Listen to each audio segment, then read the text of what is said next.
여러분, 우리는 매주 금요일마다 요즘에 성경에 나온 사람들의 기도를 함께 나누고 있어요. 우리 지난주에는 첫 번째로 예수님이 하신 기도를 들여다봤습니다. 그전에는 우리가 예수님이 가르쳐 주신 기도를 들여다봤는데, 우리 지난주에는 예수님이 직접 하신 기도를 들여다봤어요. 오늘은 아브라함의 이야기 가운데 나오는 기도를 살펴볼 겁니다. 여러분, 성경을 쭉 보면 성경에 하나님과 교제하고 하나님의 부르심을 받았던 믿음의 사람들이 나오죠. 그 믿음의 사람들의 삶에 중요한 믿음의 궤적이 있는데 그것이 기도입니다. 여러분, 믿음을 갖게 되고 믿음 생활을 한다는 건 기도 없이 가능한 일이 아니에요. 여러분, 우리의 삶에도 기도의 이야기들이 있으시기를 주님의 이름으로 축원합니다. 내가 믿는다고 이야기하는 것만이 아니라 그 믿음의 표현이 기도가 되고, 기도를 통해 하나님을 경험할 때 우리의 믿음이 더 성장하고 자라가는 은혜를 누리게 되어지는 거예요. 여러분, 교회를 다닌다고 그냥 기도하는 게 아닙니다. 믿음이 들어와야 기도할 수 있는 거예요. 그리고 기도하고 하나님을 경험할 때 우리의 믿음이 진짜 믿음으로 바뀌어져 가고 변화되어 갈 수 있어요. 이번 주 중에 어떤 성도님 한 분과 잠시 이야기를 나눌 기회가 있었어요. 이분이 이렇게 이야기하시더라고요. 결혼하면서 교회를 나오게 되고 나름 그래도 꽤 오랜 시간, 십몇 년 동안 예수님을 믿는다고 교회는 빠지지 않고 다녔었는데 믿음은 없었다고요. 내 삶의 어려움들이 계속 찾아오는 시간이 있었대요. 경제적으로도 자녀들 가운데도 여러 가지 문제들 속에서 문제가 하나씩 쌓이는데 어느 순간에는 내 힘으로 해결하기가 어려울 정도로 문제가 너무너무 많아지더래요. 사실은 교회에 빠지지 않고 왔지만 교회에 와서도 아내 때문에 교회에 오는 거고 어쩔 수 없이 교회에 오는 게 많아서 아내에게도 매일 어떨 때는 짜증냈대요. 왜 이렇게 늦게 오냐고 그러고 순모임은 왜 하냐고 그러고 막 그랬었는데, 너무 어렵고 힘들어졌을 때 처음으로 자기 말로, 그전에도 기도라는 비슷한 건 했지만 자기가 마음을 다해서 처음으로 기도를 한 적이 있었대요. 올해 연초에 하나님 제발 한번 도와줘 보세요. 어쩔 수가 없어서 자기 말로는 처음 기도했는데 그때부터 자기도 해결할 수 없다고 생각하고 누구도 해결할 수도 없다고 생각했던 문제가 하나씩 해결되더래요. 하나님이 하셨다고밖에 이야기할 수 없는, 그때부터 말씀이 들려지기 시작하고 하나님의 은혜가 막 부어지기 시작하다. 여러분, 정말로 기도해 보십시오. 그냥 형식적으로 의무적으로가 아니라 여러분, 무언가 삶의 어려움과 문제를 만날 때마다 그 문제를 붙잡고 한번 작정하고 기도해 보세요. 여러분, 많이도 아니고 제가 생명의 삶 성경 공부할 때 말씀드렸는데, 성경에 나오는 법칙은 아니지만 하루에 5번 이상 여러분 시간을 정하고 그 문제를 하나님 앞에 정말 한번 간절히 아뢰드려 보세요. 하나님이 안 믿어지면 안 믿어진다고, 하나님 우리 자녀 안에 어떤 문제가 있으면 이 문제를 도와달라고 한번 기도해 보세요. 여러분, 불과 몇 주 안 지나서 하나님이 응답하시는 놀라운 은혜도 경험하게 되어질 겁니다. 여러분, 저는 어떤 청년이 자신의 기도는 항상 반대로 응답된다고 불평하는 이야기를 들은 적이 있어요. 아마 반대로 응답된다라고 표현했지만 자기가 원하는 것과 다르게 응답된다는 이야기를 하는 것이겠죠. 여러분, 많은 사람들은 기도의 응답이 내가 기도한 대로, 내가 원하는 대로, 원하는 때에 이루어져야 된다라는 생각들이 있어요. 그런데 여러분, 기도는 어떨 때는 내 생각보다, 내 기도보다 더 좋은 것들로 응답하실 때가 있다는 것도 기억하셔야 됩니다.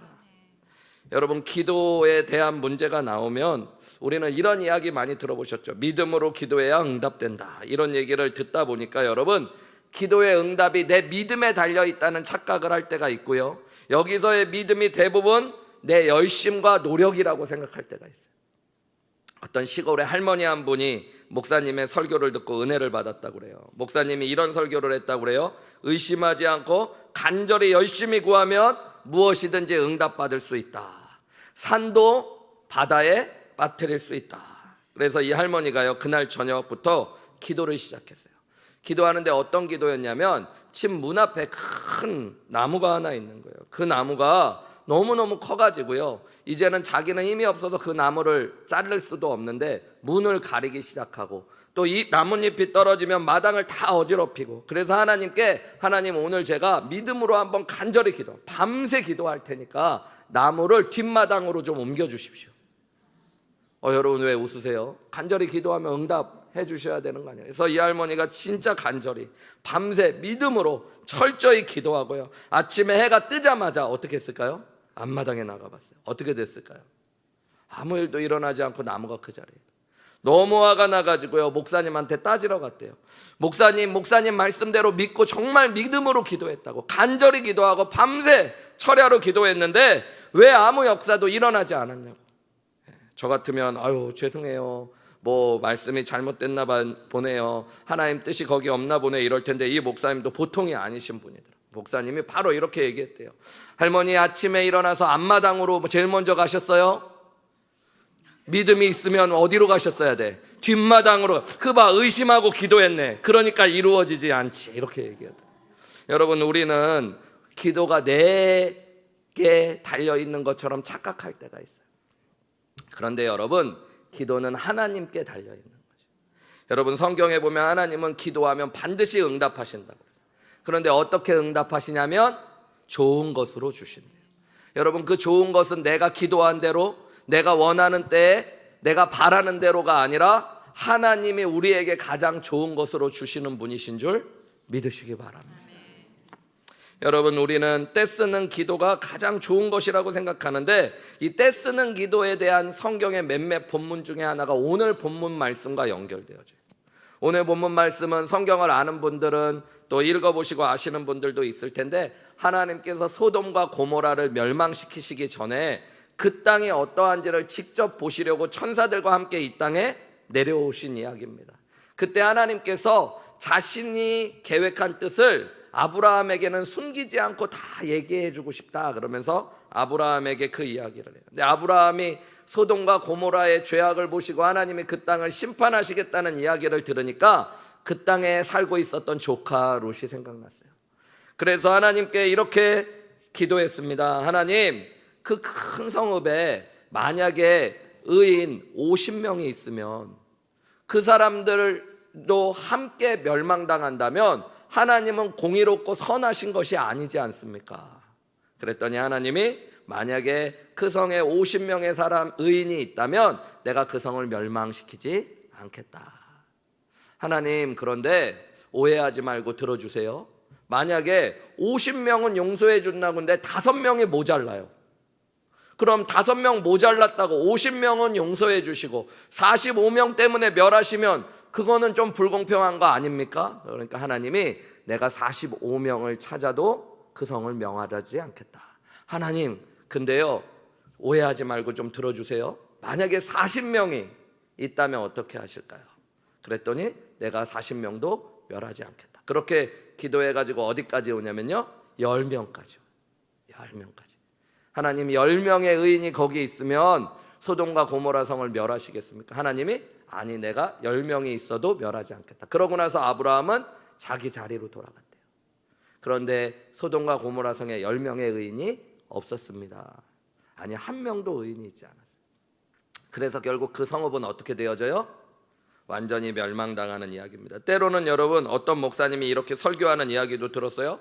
하나님께서 아브라함이 이렇게 끈질기게 기도했을 때 그거를 하나하나 다 들어주셨는데 아브라함이 포기하지 않고 1명이라도 있으면 살려달라고 했으면 조카 롯 때문에라도 살 수 있었는데 그가 끝까지 기도하지 않았기 때문에 소돔과 고모라가 멸망했다, 이런 이야기를 하는 것도 들었습니다. 여러분, 그것이 맞는 걸까요? 오늘 본문을 한번 자세히 저와 함께 살펴보시면서 하나님께서 이 아브라함의 이야기를 통해 우리에게 진짜 알려주시고 싶은 기도의 비밀이 무엇인가를 깨닫는 시간이 되기를 원하고요, 우리가 그 기도의 능력과 은혜를 경험하는 귀한 시간 되시기를 주님의 이름으로 축원합니다. 오늘 성경에 보면 실제로 창세기 18장 우리가 읽은 16절 이후의 이야기는 하나님과 아브라함이 접하여서 아브라함이 하나님께 대화하고 요구하는 기도의 이야기라는 것들로 본문을 보는 것은 중요한 이야기입니다. 그런데 이 기도의 이야기를 살펴보면서 하나님께서 제일 먼저 강조하고 계시는 것은 첫 번째로 친밀한 관계가 기도의 핵심이라는 거예요. 한번 저를 따라해 보실까요? 친밀한 관계가 기도의 핵심입니다. 여러분이 첫 번째로 기억하셔야 될 게 친밀함, 관계, 이런 단어를 기억하셔요. 그리고 오늘 그것을 붙잡고 제일 먼저 기도할 거예요.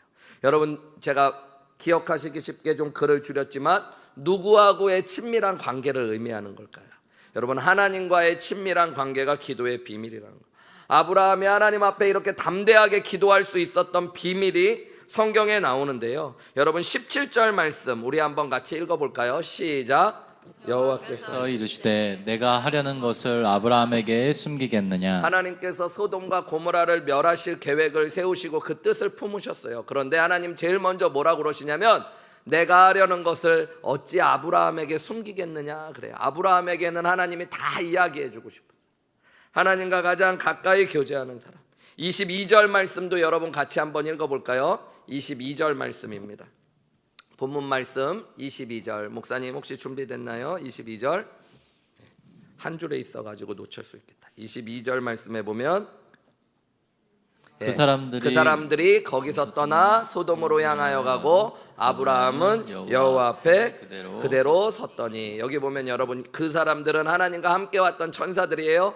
그들은 소돔으로 떠나여 갔을 때 아브라함은 하나님 앞에 그대로 서 있었다고 그래요. 여러분이 기도의 장면에서 하나님께서 우리에게 알려주시는 게 뭐냐면 하나님은 아브라함을 모든 뜻을 밝히고 알려줄 만큼 가까이 여기고 계셨고, 또한 아브라함은 하나님을 떠나지 않고 함께하고 있었다는 것들을 강조하고 있어요.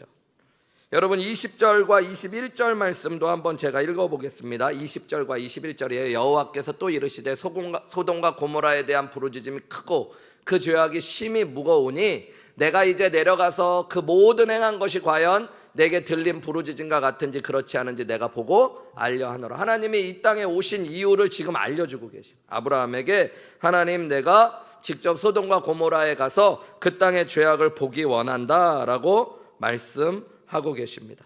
여러분 우리 아까 17절 말씀 읽었는데 17절과 18절 말씀도 같이 한번 읽어볼까요? 시작. 여호와께서 이르시되 내가 하려는 것을 아브라함에게 숨기겠느냐. 아브라함은 강대한 나라가 되고 천하 만민은 그로 말미암아 복을 받게 될 것이 아니라. 여러분 하나님은 소돔과 고모라에 대한 뜻만을 가지고 계신 게 아니라 아브라함을 향한 뜻도 가지고 계셨어요. 그가 강대한 나라가 될 것이고 천하 만민은 그로 말미암아 복을 받게 될 것이 아니냐라고 말씀하셔요.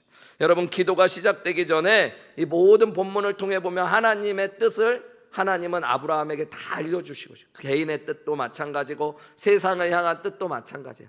아브라함은 사람들이 다 떠나가고 천사가 떠나가도 하나님 앞에 그대로 가까이 있으면서 하나님과 교제하고 있는 모습을 바라볼 수 있어요. 그리고 하나님과 단둘이 남은 그 자리에서 아브라함의 기도가 시작되는 겁니다. 오늘 본문의 말씀이 여러분 의도적으로 강조하고 있는 게 있어요. 성경에 나오는 거의 첫 기도와 같은 아브라함의 기도가 나오는데, 이 기도에서 하나님과 아브라함이 얼마나 서로를 위하고 가까운 관계였는지를. 여러분 가끔 이렇게 담임 목회자로 있다 보니까 다른 우리 교회 부목사님들 아니면 다른 교회 부목사님들 아니면 다른 교회 목사님들이 저한테 추천서 같은 걸 써달라고 그럴 때가 있습니다. 어디 직장을 가거나 다른 교회 어떤 청빙 같은 데 어플라이를 할 때 몇 분 이상의 추천서를 받으라. 그럼 제가 아는 분들 중에 저한테 연락이 와서 추천서를 써달라고 그래요. 심지어 저희 교회 교인 중에도 기독교와 관련되어 있는 어느 단체나 직장에 들어갈 때 담임 목사님 추천서를 써달라고 그럴 때가 있어요. 여러분 그런데요, 어떤 분들은 저하고 진짜 관계가 가까운 분들이 계세요. 그런 부탁을 하는 분들 중에 부탁을 받자마자 제가 이분의 이 요청 부탁을 내가 잘해줘야지 하는 마음이 그냥 우러나고 뭘 써줄지 말도 줄줄이 생각나는 분도 있어요. 근데 심지어 여러분 어떤 분은 누구신데요? 하고 물어보는 분. 어떻게 누구한테 얘기를 듣고 저한테 연락이 와서 목사님이 추천서를 써주면 너무 좋을 것 같다는 거예요, 거기에. 근데 제가 아는 분이 아니야. 그럼 여러분 그 부탁이 참, 부탁을 하는 사람도 대단하지만 부탁을 받은 사람도 얼마나 난감한지 모릅니다. 그죠 여러분? 우리 교회 성도님 중에도 목사님 제가 어떤 직장을 써야 되는데 추천서 좀 써주세요. 그럼 제가 당연히 잘 써드려야죠. 담임 목사님 추천서 받아오라고. 그런데 그 성도님을 제가 잘 모르는 경우가 있어요. 그럼 여러분 그분도 부탁하기 참 묘하지만 저도 쓰기가 참 곤란한 거 아시죠? 이분을 모르니까 잘. 그래서 어떻게 보면은 사무장님이나 누군가에게 물어봐야겠죠. 여러분 기도도 마찬가지예요. 하나님께 무언가를 요청하고 부탁하고 대화하고 할 때 여러분 평상시 우리가 하나님과 친밀한 교제 안에 있느냐 아니냐가 기도에 얼마나 중요한 능력이 되어지는지.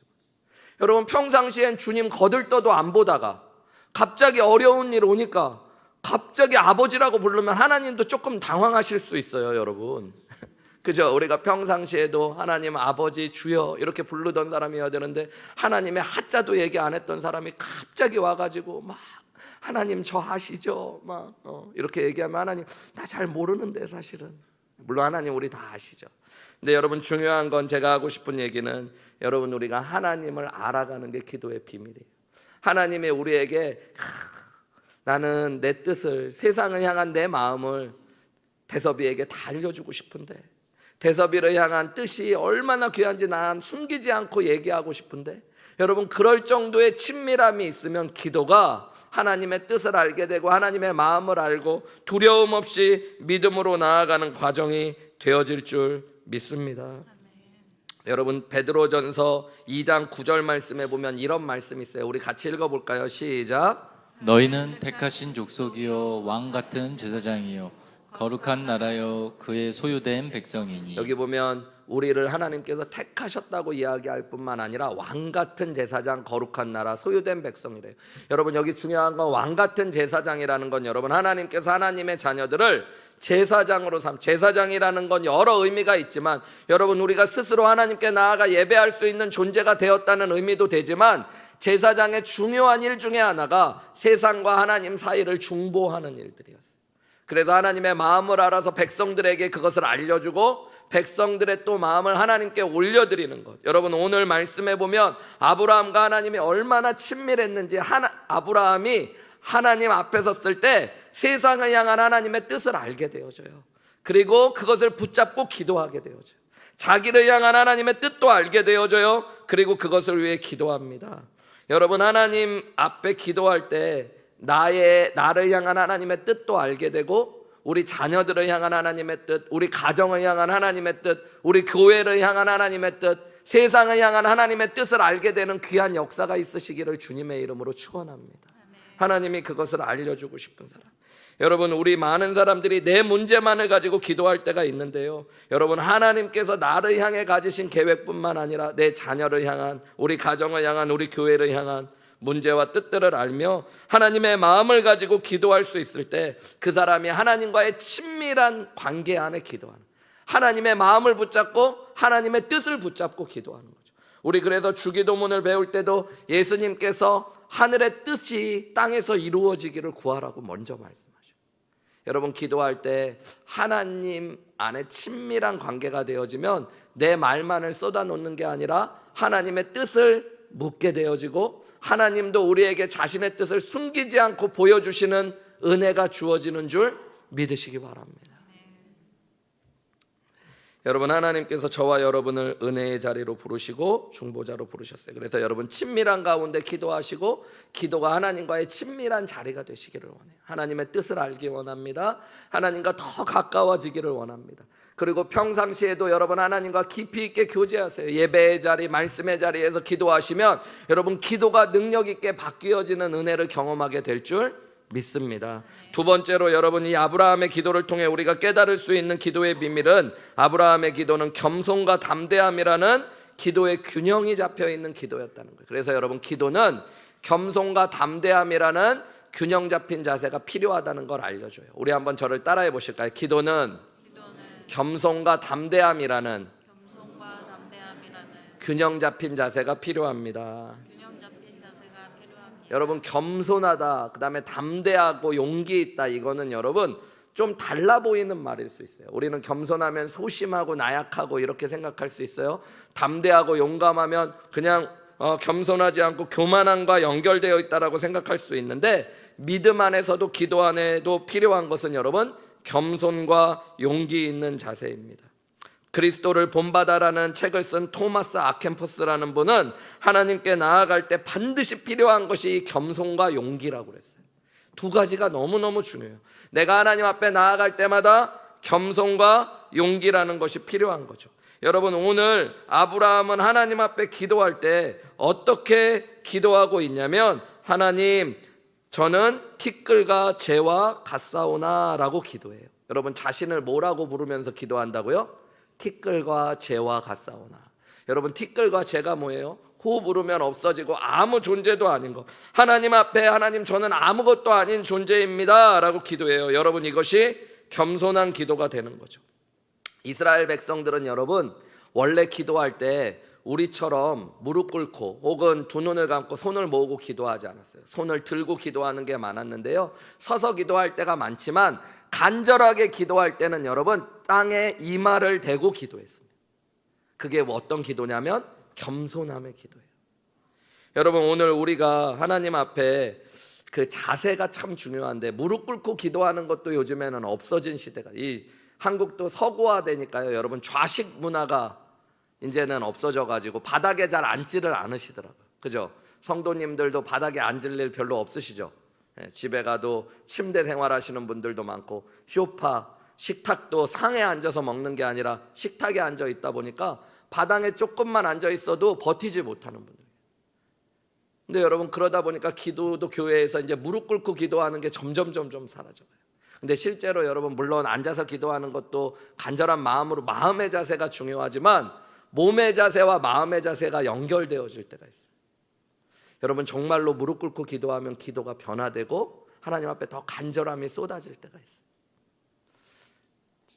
저는 뭐 이렇게 억지로 시키는 거 별로 안 좋아하거든요. 여러분도 보시면 알잖아요. 뭐 금요기도에 집사님들 다 나와라 뭐 이런 거 안 시키고, 출석 안 부르고, 뭐 억지로 시키고 그런 거 없잖아요. 은혜가 되면 알아서 나오겠지, 얼마나 나오기 싫으면 안 나오겠어, 이런 스타일이거든요. 예. 그러니까 여러분, 알아서 하셔야 돼요. 예. 제가 뭐 강제로 여러분한테 시키는 게 하나도 없을 거예요. 안 되면 본인 손해지 뭐 내 손해인가 뭐 이런 게 좀 있어요, 여러분. 그래서 뭐 특별 새벽 기도에도 나와라 광고 정도는 하는데 막 왜 안 오셨어요? 뭐 이런 거 하나도 없어요. 예전에도 아마 그러셨는지 아닌지는 잘 몰라요. 근데 어떤 분들은 목사님한테 혼자 찔려가지고 그런 분들이 있어요. 막 눈을 피하고 인사 안 하고, 왜 그러냐 그러면 제가 요즘 뭐 수요일날 금요일날 못 나와서 죄송해요. 난 못 나온지도 모르는데. 혼자서. 그런데 여러분, 어쨌든 알아서 하시게 하는데, 제가 뭐 무릎 꿇고 기도하라고 전에 교회에서도 마찬가지 그랬는데, 몇 분 자매님들이 그런 마음을 가졌어요. 우리 교회에 기도가 더 필요한 것 같다. 그래갖고 권사님이랑 몇 분들이 금요 기도회 이렇게 기도할 때, 목사님이 이제 다 합심 기도 끝나고 각자 기도하라고 할 때는 여자 권사님 중에 좀 이렇게 말빨 세신 분이 있었거든요. 몇 분들한테 방석 갖고 나와, 다음 주부터는. 그래가지고 다 그분들 나와갖고 강대상 앞에 우리는 물 꿇고 기도한다. 제가 안 시켰어요. 근데 그렇게 기도하시니까 그분들은 기도가 달라져요. 간절하고 하나님 하란 얘기가 아니에요, 여러분. 참고로 말씀드리죠. 그런데 한번 무릎 꿇고, 여러분, 의자에서도 의자가 있는데 어떻게 무릎 꿇고 기도해? 그런데 여러분, 어떤 분들은 내가 바닥에 무릎 꿇는 거는 요즘엔 어렵지만 의자 위에 무릎 꿇어 보리라. 여러분, 그 의자에 이렇게 옆으로 하면 꿇어지는 거 아세요? 네, 그리고 이렇게 앞으로도 숙여질 수 있는 거 아세요? 네, 오늘 이따 한번 실험해 보세요, 여러분. 네. 그럼 여러분, 하나님 앞에 나오는데 그 무릎 꿇는 게 왜 중요하냐면, 여러분, 겸손함과 간절함이 우리 안에 시작됩니다. 여러분, humility라는 것이 겸손이라는 영어 단어인데, 이 단어는 humus라는 라틴어 단어에서 왔어요. 근데 humus라는 단어가 여러분, human 이런 게 다 왔는데 흙이라는 뜻이에요. 우리 은퇴하신 김근종 목사님이 흙을 너무 좋아하셨잖아요, 그죠? 그래서 막 흙의 신학, 뭐 흙의 사람, 막 흑자가 너무 많아가지고, 예. 근데 그 흙이 여러분 참 귀한, 하나님이 근데 우리를 흙으로 지으셨고, 여러분, 하나님 앞에 우리가 재와 티끌과 같은 존재라는 것들, 하나님 없이 아무것도 아닌 것, 여러분, 우리가 대단해 보여도 사실은 질그릇과 같은 존재들. 여러분, 그것을 알고 하나님께 기도하는 게 기도의 은혜가 쏟아 부어지는 귀한 은혜의 자리입니다. 여러분, 우리가 정말 하나님의 은혜를 주실 수 있을 때까지 낮아질 수 있는 은혜가 있기를 주님의 이름으로 축원합니다. 여러분, 고개를 쳐들고 기도하지 마세요. 여러분, 하나님께서 은혜를 쏟아 부어주시는 하나님의 높이는 다 같은데, 여러분, 우리가 더 은혜 받을 수 있는 비결이 뭐냐면 내가 더 낮으면 하나님의 은혜가 더 크게 쏟아부어. 이게 여러분 위치 에너지라는 게 있어요. 위치 에너지가 어떤 것이냐면 위치 에너지는 여러분 높이에 비례해요. 비례. 그래서 내가 더 낮아져 있으면 위에서부터 밑으로 쏟아질 때 더 많은 은혜. 하나님은 어차피 우리에게 똑같은 데서 은혜를 부어주실 거 아니에요. 오늘 기도의 가운데. 그런데 여러분 내가 남들보다 더 큰 은혜를 받을 수 있는 비밀은 더 낮은 데 있으면 더 큰 은혜로 받게 됩니다. 여러분 그래서 키 큰 사람들이 은혜를 잘 못 받아요. 이건 공식화된 얘기는 아니에요. 근데 제가 은혜 많이 받는 이유는 제가 봤을 때는 작아서 그런다 스스로. 하나님께서 제가 앉아만 있어도 꿀은지 아닌지 헷갈리시거든요. 네, 그래서 은혜 주시죠. 여러분 그런 여유가 좀 있어야 돼요. 키가 작은 사람들도 하나님이 왜 나를 이렇게 작게 만드셔서, 그게 아니라 더 큰 은혜를 항상 낮은 자세로 살라고 은혜 주셨다. 제가 아는 어떤 집사님 한 분은 여유가 얼마나 있는지 머리가 좀 없으신 남자분이에요. 남자분들 중에 머리 없으신 분들은 그게 컴플렉스인 분들이 있잖아요. 그 비슷한 얘기만 해도 막 시험 들어갖고 막 목사님한테 막 따지고 덤비는 분이 있는데, 이분은 목사님 하나님이 저를 얼마나 사랑하시는지 매일 예쁘다고 만져주셔서 머리가 이렇게 벗겨졌으면 이렇게. 목사님도 사랑을 좀 받으셔야겠습니다. 그래서 제가 저는 그냥 엉덩이 두들겨 주시면 좋을 것 같습니다. 이래가지고 그냥 그 정도 여유가 사람이 있어야죠, 여러분. 키 큰 박근호 집사님도 오늘 바짝 엎드리시면 은혜 주실 줄 믿습니다.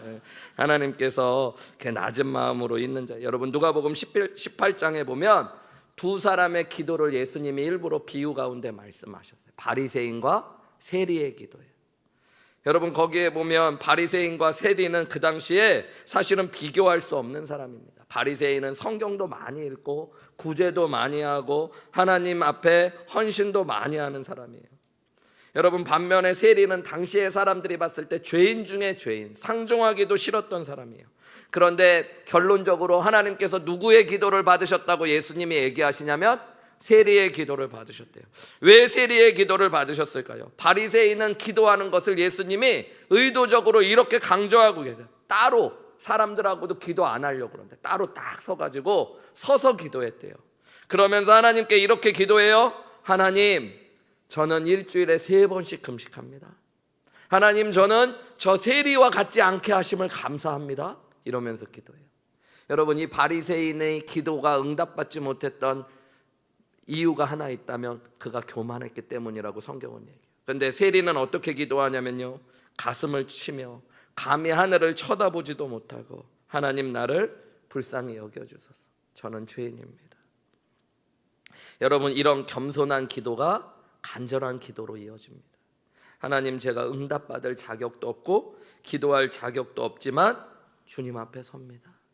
여러분이 겸손한 마음으로만 기도하면 기도는 반쪽짜리 기도가 되어야 돼요. 제가 앞에 얘기했지만 겸손과 뭐가 있어야 된다고 그랬어요? 뭐가요? 담대함. 여러분 오늘 사도 아브라함은 뭐라 그러냐면 티끌과 재와 같은 제가 감히 주님께 기도한대. 여러분이 감이라고 번역된 말이 담대히 주님 앞에 나아간다는 얘기입니다. 제가 담대히 하나님께 아뢰겠습니다. 이거를 감이라고 우리는 번역했지만 실제 원어의 뜻은 여러분 담대히 주님 앞에 아뢰입니다 라는. 여러분 이게 이상하잖아요. 자기가 티와 재와 티끌과 같은데 어떻게 하나님 앞에는 담대하게 기도할 수 있어요? 여러분 이게 믿음입니다. 나는 연약하지만 주님이 내 기도를 뭐 하실 줄 아는 거예요? 들으실 줄 알고 받으실 줄 아는 겁니다. 실제로 여러분 아브라함이 하는 기도가 사람 사이에 봐도 조금 짜증나는 기도예요. 그죠? 여러분 처음부터 뭐 50명 했다가 10명으로 하든가 50명 있으면은 하나님 그 성을 그래도 멸하시겠습니까? 이렇게 용서해 주셔야 되지 않습니까도 아니고 멸하시겠습니까? 하나님을 시험하고 못 믿겠다는 듯이. 그럼 하나님 불의한 하나님 아닙니까? 불공평한 하나님 아닙니까? 이런 식으로. 근데 하나님께서 그래 50명이 있어도 내가 그 성 멸하지 않을 거야. 그 다음에 45명은요? 멸하지 않을 거야. 하나님 40명은요? 저는 저 같은 성격이 하나님이었으면 한 40명쯤에서 갔어요. 너부터 잡아야겠다. 너 이제 다시는 내 앞에 오지 마라. 짜증난다. 막 이랬을 수도 있어요. 여러분 근데 하나님께서 그의 기도를 끝까지 다 들어주세요. 그가 멈출 때까지. 여러분, 하나님께서 전능하실 뿐만 아니라 품이 넓고 우리를 사랑하신다는 게 얼마나 감사해요. 성경에 보면 하나님께서는 여러분 꺼져가는 심지도 끄지 않고 상한 갈대도 꺾지 않으시는, 여러분 하나님은 우리의 기도에 작은 신음에도 응답하시는 분. 여러분, 그것을 알 때 우리는 담대히 하나님 앞에 나아가 기도할 수 있는 거예요. 특별히 아브라함은 그 하나님의 단순한 성품만을 믿었는데, 여러분 우리는 기도할 때 특별히 누구의 이름을 붙잡고 기도해요? 예수님의 이름을. 여러분, 우리가 하나님 앞에 담대히 기도할 수 있는 이유가 누구 때문일까요? 예수님 때문입니다. 나는 죄인이지만, 하나님 앞에 설 수도 없고 기도할 수도 없는 죄인이지만, 하나님이 내 죄를 위해 예수 그리스도를 보내주셨고 예수님이 내 죄를 위해 죽으셨음을 믿기 때문에 예수님의 이름으로, 예수님의 보혈을 의지하여 우리가 감히 담대히 기도할 수 있는 귀한 은혜가 주어진 줄 믿으시기 바랍니다. 여러분, 그래서 겸손하게 담대하게 기도하셔야 돼요. 기도하는 교회와 기도하지 않는 교회는 여러분 딱 갈라져요. 예배 드릴 때도 여러분 찬양 시작하면 기도가 안 되는 교회는 교만한 마음으로 남자분들부터 해서 대부분 분들이 여러분 자세를 뒤로 제끼고 발을 꼬고 팔짱도 꼬고 눈 감고 가만히 있어요. 찬양을 해라, 내가 하나 봐라, 얼마나 잘하나 보자, 오늘 뭐 그러고 보고, 설교를 들을 때도 무슨 말 하나 보자, 맞는 말 하는지 보자, 오늘 설교가 좀 어떤지 보자. 하나님보다 더 위에 올라가 있는 거죠. 말씀을 내가 평가하고 여러분 판단하는 사람이 되어지는 거죠. 기도하라고 우리 주여 한번 외치고 기도하라고 그래도 절대 안 하시죠. 예. 뭐 이렇게 뭘 소리를 지르고 기도해야 하나님이 들으시나? 알아서 다 하나님이 들으시지. 근데 여러분, 우리의 마음에 겸손함과 간절함과 담대함도 없는 거예요. 그런데 여러분, 정말로 되는 교회들은 여러분 겸손하게 나옵니다. 하나님 앞에 부르짖어야 될 때 부르짖을 줄 알고, 하나님 앞에, 내가 사람들 앞에서는 내 체면을 생각하지만 하나님 앞이니까 두 손 들고 찬양하고 박수치며 찬양하고. 여러분, 어머님 앞에 팔순잔치에 가서는 여러분 60된 자녀들이 한복 입고 춤추는 게 이상한 거 아닌 거예요. 그죠 여러분? 네. 여러분은 이상하신가? 우리 할머님 103세에 돌아가셨는데 98순, 7순 뭐 계속 하셨을 거 아니에요. 저희가 90, 100순 이렇게 할 때는 외국에 있느라고 잘 못 뵀지만 8순하고 그럴 때요, 저희 아버지들, 형제분들 다 거의 다 막 60 거의 다 되시고 그러셨는데, 아버지들 사회적으로 지위가 있고 다 그러셔도 작은 엄마들 한복 입고 노래 한 곡씩 뽑으시고, 어머니들 막 춤추시고요. 저도 해야 된다고 그래서 그때 20대라서 철없이 여러분 선글라스 끼고, 나의 뜨거운 마음 거기서 그러다가 얼마나 혼났는지 몰라요. 어디서 저런 게 튀어나와서. 그래도 걔가 목사가 됐잖아요. 그죠? 제가 원래 사람들 앞에서 그런 거 할까요 여러분? 안 합니다. 그래도 할머니 앞이니까 하는 거죠. 근데 여러분, 하나님 앞에서 찬양, 사람들 앞에서가 아니라 하나님 앞에서라면 여러분 우리가 어떻게 할 수 있어요? 겸손하고 담대한 마음으로 하나님 앞에 나아갈 수 있는 줄 믿습니다. 우리 히브리서 4장 16절 말씀 같이 한번 읽어볼까요? 시작. 그러므로 우리는 긍휼하심을 받고 때를 따라 돕는 은혜를 얻기 위하여 은혜의 보좌 앞에 담대히 나아갈 이 것이니라. 앞에 보면 우리에게는 누구보다 좋은 대제사장이신 예수 그리스도께서 계시다고 해요. 그렇기 때문에 우리는 긍휼하심을 얻기 위하여, 때를 따라 돕는 은혜를 얻기 위하여 은혜의 보좌 앞에 여러분 어떻게 나아갈 수 있어요? 담대히 나아갈 수 있는 줄 믿습니다. 오늘 기도할 때 한 주간의 내 모습을 보면 부끄럽고 연약하고, 내 지금 믿음의 모습을 보면 하나님께 기도할 자신이 없을지라도 여러분 예수님을 붙잡고 담대하게 기도하실 수 있는 귀한 은혜가 저와 여러분 가운데 있으시기를 주님의 이름으로 축원합니다. 겸손함과 담대함, 여러분 이것을 고백하며 하나님 앞에 담대히 나아가셔요. 여러분 예수님을 믿으면 조금 뻔뻔하셔도 돼요. 여러분 감히 주님 앞에, 주님 저는 부족하고 연약하고 죄악됐지만 예수님을 붙잡고 용기 내어 신뢰하며 주님 앞에 담대히 나아갑니다. 여러분 그것이 우리의 믿음 돼야 될 줄 믿습니다. 오늘 여러분 기도할 때 담대히 겸손히 기도하셔서 하늘의 문을 여시고 하늘의 응답을 경험하시기를 주님의 이름으로 축원합니다. 마지막 세 번째로는 여러분 우리의 기도가 하나님을 신뢰할 때까지 기도해야 된다는 걸 오늘 아브라함의 기도를 통해 배울 수 있어요. 우리 한번 같이 읽어볼까요? 하나님을 신뢰할 때까지 하나님을 신뢰할 때까지 기도해야 합니다. 기도해야 합니다. 여러분 오늘 23절부터 25절 우리 이 부분만 제가 읽어볼게요. 아브라함이 가까이 나아가 이르되 주께서 의인을 악인과 함께 멸하려 하십니까? 여러분 이건 어떻게 보면 되게 도전적인 질문이죠. 하나님이 소돔과 고모라를 멸한다고 할 때는 하나님은 이미 다 알고 계셨어요. 그 땅에 의인이 있지 않다는 걸 아셨습니다. 그런데 아브라함은 하나님 앞에 이렇게 질문해요. 하나님, 의인을 악인과 함께 멸하려 하십니까? 이건 하나님을 신뢰하지 못하고 하는 얘기잖아요. 어떻게 보면. 그런데 그러고 나서 24절에 뭐라고 그래요? 그 성 중에 의인 50명이 있을지라도 주께서 그것을 멸하시고 그 50의인을 위하여 용서하지 않으시겠습니까? 그럼 여러분 사실은 이 기도에 반응하실 때 저 같으면 너 그렇게 나를 못 믿냐? 그래 나 그런 사람이다. 너 그럴 거면 저리 가 이럴 것 같은데 하나님이 뭐라고 말씀하세요? 그 다음 절에 주께서 이같이 하사 의인을 악인과 함께 죽이시면 부당하오며 의인과 악인을 같이 하심도 부당하나이다. 세상을 심판하시는 이가 정의를 행하실 것이 아니니까. 그랬더니 그 다음 26절에 뭐라고 하시냐면요, 하나님께서 내가 의인 50을 인하여 그것을 멸하지 않겠대요. 아까 얘기한 대로 45명은요, 40명은요, 30명은요, 20명은요, 10명은요. 그리고 여러분 하나님께서 마지막에 33절에 보면 10명까지 기도한 다음에 33절에 뭐라고 그래요? 여호와께서 아브라함과 말씀을 마치시고 가시니 아브라함도 자기 곳으로 돌아갔다고 그래요. 여러분 아브라함이 왜 10명에서 기도를 마쳤을까요? 여기에서 앞에도 얘기했듯이 성경을 설교하거나 성경을 연구하는 학자들의 해석이 달라지는 거예요. 그냥 단순하게 해석하면 그냥 그가 지쳐가지고 10명에서 멈췄기 때문에 소돔과 고모라가 멸망했다고 할 수도 있지만 여러분 하나님과 대화하면서 아브라함은 저는 분명히 깨달았을 거라고 믿어요. 그게 뭘까요? 하나님은 공평하시구나. 하나님은 10명이 있다고 해도 용서하신다면 한 명이 있어도 용서하실 하나님이구나. 하나님은 내 기도에 이렇게 신실하게 응답하시고 나도 내 기도에도 응답하시는 하나님이라면 불의하게 심판하실 하나님이 아니시구나. 그것이 뭐했기 때문에? 믿어졌기 때문에 기도를 멈출 수 있는 거예요. 여러분 어떤 분들은 그런 얘기해요. 목사님 어떤 것들을 구하고 기도할 때 언제까지 기도해야 됩니까? 그런 분들이 있어요.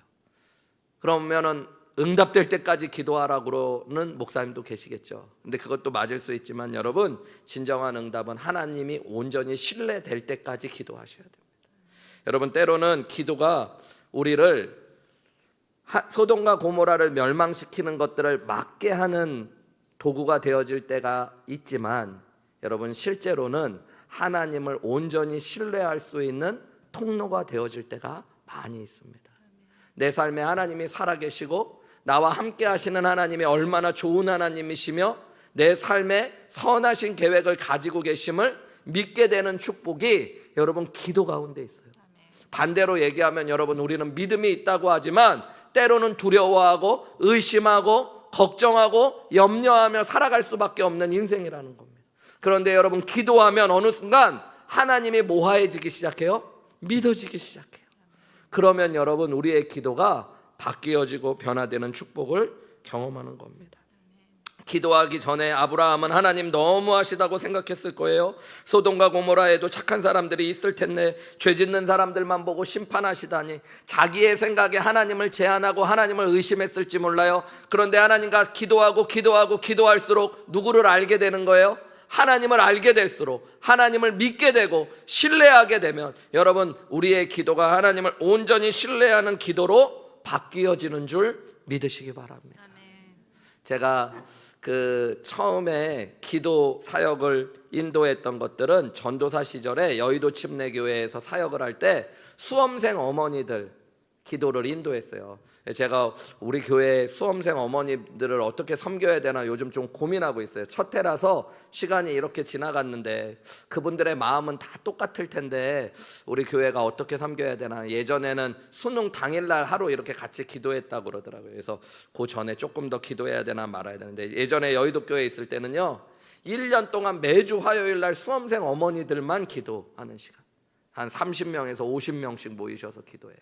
그리고 마지막 21일은 다니엘 기도회라고 해서 저녁마다 모여서 기도했어요.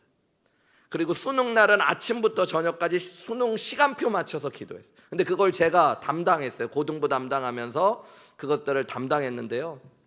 처음에는 그걸 시키는데 할 맛이 안 나더라고요. 그때는 이 교만하고 막 그런 마음이 많아서 기복주의적인 기도 아니야? 무슨 수험생들을 위해 뭐 특별히 기도해? 그냥 지들 공부하는 대로 가는 거지. 뭐 더 좋은 성적 달라고 기도하면 공부 안 한 애가 좋은 대학 가고 그러는 거야? 그리고 그거는 기도하는 거 아닌 것 같은데 그런 마음이 저한테 있었어요. 그래가지고 제 전임 수험생 어머니 기도했던 목사님에게 제가 솔직하게 얘기했어요. 저랑 친한 선배 목사님인데, 형, 나 솔직하게 이거 너무 시켜서 하긴 해야 되는데 하기가 싫어. 무슨 수험생 어머니들을 붙잡고 기도를 해. 그것도 1년 내내.